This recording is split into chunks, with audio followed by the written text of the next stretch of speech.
Good morning, Chair, members of the board. My name is Scott Silveira. I serve on the Merced County Board of Supervisors representing District 5. Merced County has a higher poverty rate, more than double the state average, with 21.5% of residents living in poverty. This makes our residents some of the poorest in the state. My job as a county supervisor is to provide leadership in critical policy areas, ensure safe communities, promote economic development, protect public health, and plan and manage land use. My region, communities, residents, environment, and families all require affordable water reliability. Let me give you my perspective on where we are, and as an elected official, what I think the next step should be. In 2014, when SGMA was enacted, it passed, it had many goals. Here are a few that I'd like to call to your attention.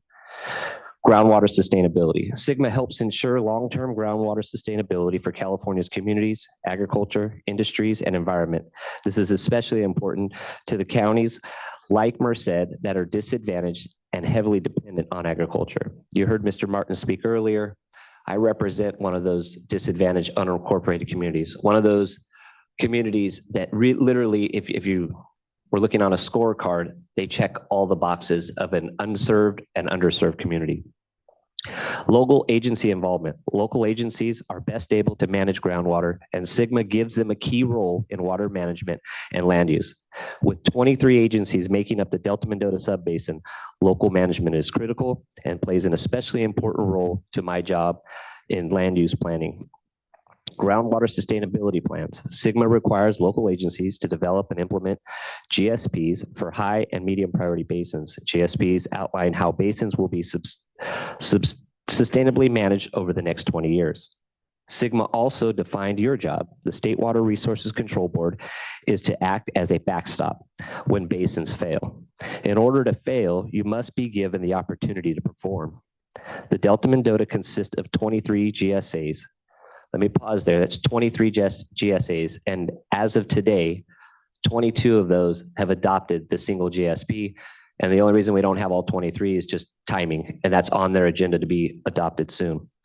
The Delta-Mendota consists of 23 GSAs, separate and distinct government entities that have worked together with your staff over the last year and a half with subject matter experts to develop one groundwater sustainability plan. One plan for all 23 GSAs. Rarely do separate government entities, 23 of them, agree on anything, let alone a complex, comprehensive groundwater sustainability plan that achieves balances in the prescribed timeline while meeting the needs of our iconic wetlands, diverse communities, emerging industries, our farming operations, our residents, our families, and doing so affordably is a Herculean effort. These collaborative partnerships have already made investments in groundwater recharge projects, surface water storage projects, water use efficiency efforts, stormwater capture, and more.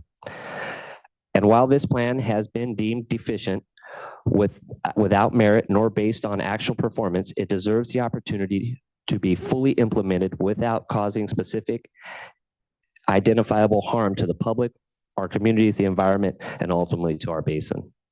As one of the poorest counties in the state, our future depends on a successful locally implemented plan. We have seen other regions throughout the state fracture their coordination, and today we are demonstrating how we have come together for the good of all groundwater users, domestic, environmental, agricultural, and industrial.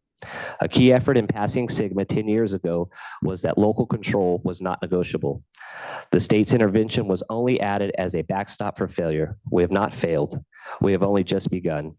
I will leave you with this quote from Thomas Jefferson.